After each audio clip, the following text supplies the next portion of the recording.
শুভেচ্ছা সবাইকে। আজ আমি একটি গুরুত্বপূর্ণ বিষয় নিয়ে আলোচনা করতে চাই এবং সে বিষয়টি হচ্ছে ধর্ম এবং তার প্রকৃতি। আমার মতে ধর্ম আসলে একটি কল্পনা মাত্র, একটি অনুমান। আমি বিশ্বাস করি না যে কোনো ধর্ম সত্যি হতে পারে। ধর্মকে আমি এক ধরনের ভাইরাসের সঙ্গে তুলনা করতে চাই, যা মানুষের মনে অলৌকিকতার মাধ্যমে পৃথিবীকে বোঝার চেষ্টা করে। এতে আল্লাহ, ঈশ্বর বা মৃত্যুর পরের জীবনের মতো ধারণা থাকে। কিন্তু আমি অলৌকিক কিছুতে বিশ্বাস করি না। ধর্ম আমার চোখে মানুষের তৈরি করা একটি কাহিনী।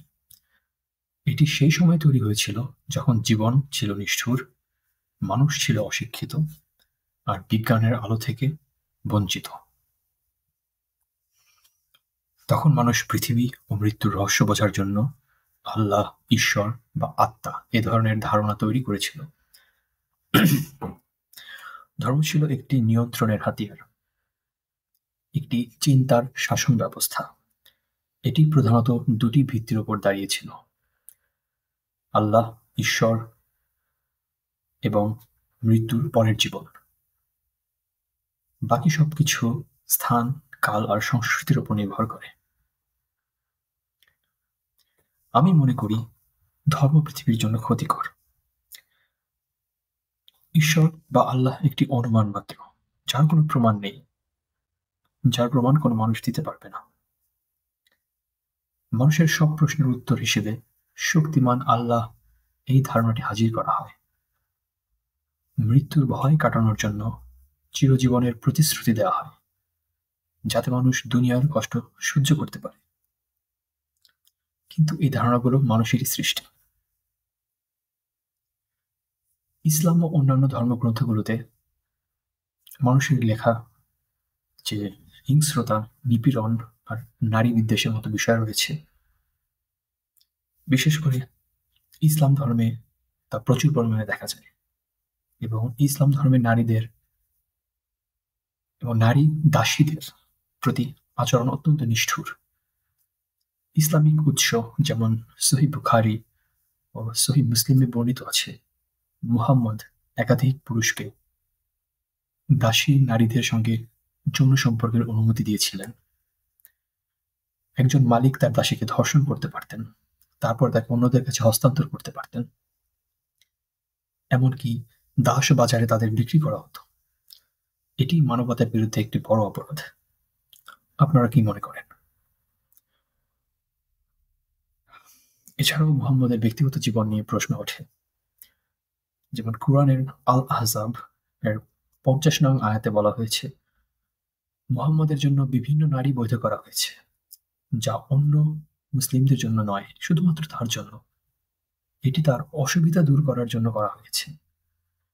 এই আয়াত কি মুহাম্মদ নিজেই নিজের স্বার্থে রচনা করেছেন? তো তার কি অসুবিধার জন্য এই আয়াত নাজিল করা হয়? আয়েশার 7 বছর বয়সে বিয়ে ও 9 বছর বয়সে সংসার শুরু করার ঘটনাও নৈতিক প্রশ্ন তোলে। সহিহ বুখারী ও মুসলিমে এ বিষয়ে বিস্তারিত বর্ণনা রয়েছে, এবং ভিডিওর ডেসক্রিপশনে রেফারেন্স সহ দেওয়া হবে, আপনারা বিস্তারিত পড়ে নিতে পারেন সেখানে। ইসলামে অমুসলিমদের হত্যার নির্দেশ দেওয়া হয়েছে। সূরা আন-নিসার 89 এবং সূরা আত-তাওবায় 5 নং আয়াতে স্পষ্টভাবে মুশরিকদের হত্যার কথা বলা হয়েছে। যারা অমুসলিম তাদেরকে হত্যার নির্দেশ দেওয়া হয়েছে। এমনকি ধর্ম ত্যাগের জন্য মানুষকে হত্যা বা আগুনে পোড়ানোর নির্দেশ দেওয়া হয়েছে। এই ধর্ম কিভাবে শান্তির হতে পারে? আপনাদের কি এখনো মনে হচ্ছে যে ইসলাম একটি শান্তির ধর্ম? আমি আপনাদেরকে ভাবতে বলছি, যদি আপনি কোনো খ্রিস্টান বা হিন্দু পরিবারে জন্মগ্রহণ করতেন, তাহলে আপনাকে এই নির্দেশ অনুযায়ী হত্যা করা বৈধ হতো একজন মুসলমান হিসেবে। আমার মতে এখন সময় এসেছে আমরা ধর্মের এই কল্পকাহিনী থেকে বের হয়ে আসি। নিজেদের জীবনের দায়িত্ব নিজেরা নেই, পৃথিবীকে ভালো রাখি, একে অন্যকে ভালো রাখি, কোনো কল্পকাহিনীকে বিশ্বাস না করি, আর কোনো কল্পিত সৃষ্টিকর্তার জন্য অপেক্ষা না করি। ধন্যবাদ। বিভিন্ন ভিডিও আসবে পরবর্তীতে এবং স্পেসিফিক নির্দিষ্ট বিষয় নিয়ে বিস্তারিত আলোচনা করা হবে। সঙ্গে থাকার জন্য ধন্যবাদ। সবাই ভালো থাকবেন।